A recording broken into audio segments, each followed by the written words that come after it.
So there's an atheist who's a member of the Air Force stationed at Creech Air Force Base in Nevada. And according to the American Humanist Association and the Military Association of Atheists and Freethinkers, he was kicked out of the Air Force for refusing to acknowledge God.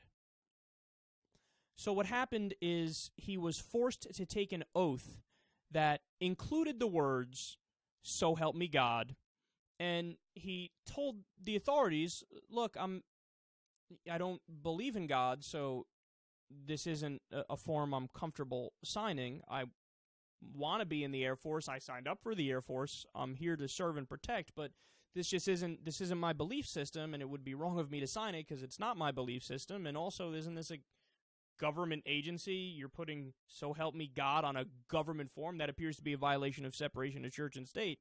But let's just, can we just get a different contract in here and I'll sign, no problem." And they said no.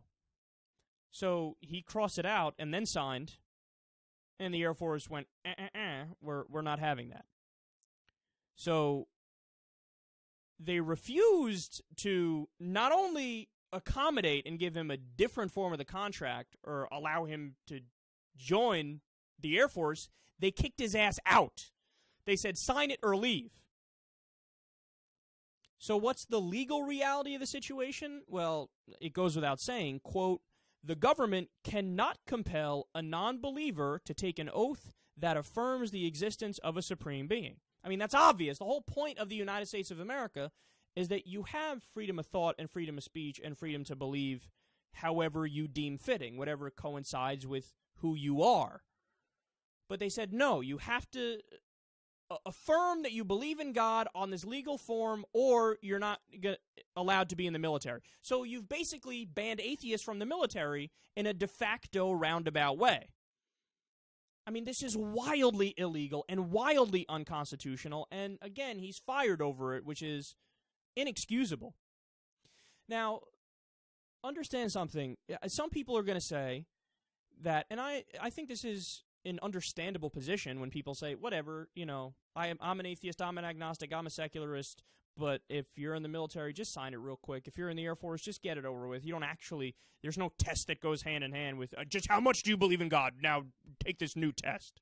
That doesn't happen. So could you have just sucked it up, essentially, and signed it? Yeah. But imagine if the situation was reversed.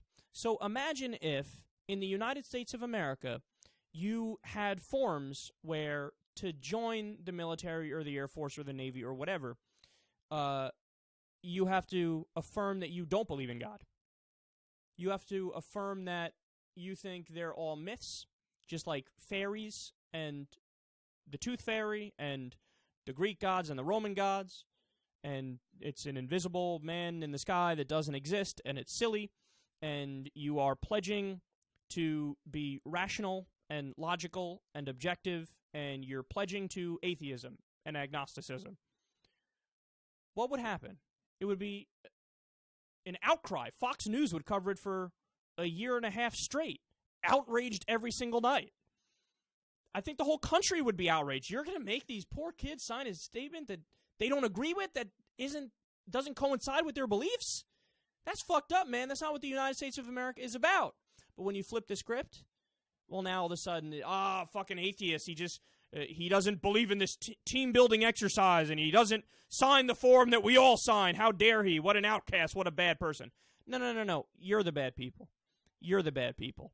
Keep religion out of the government, period. That's all we're asking for. This is the United States of America. We believe in freedom.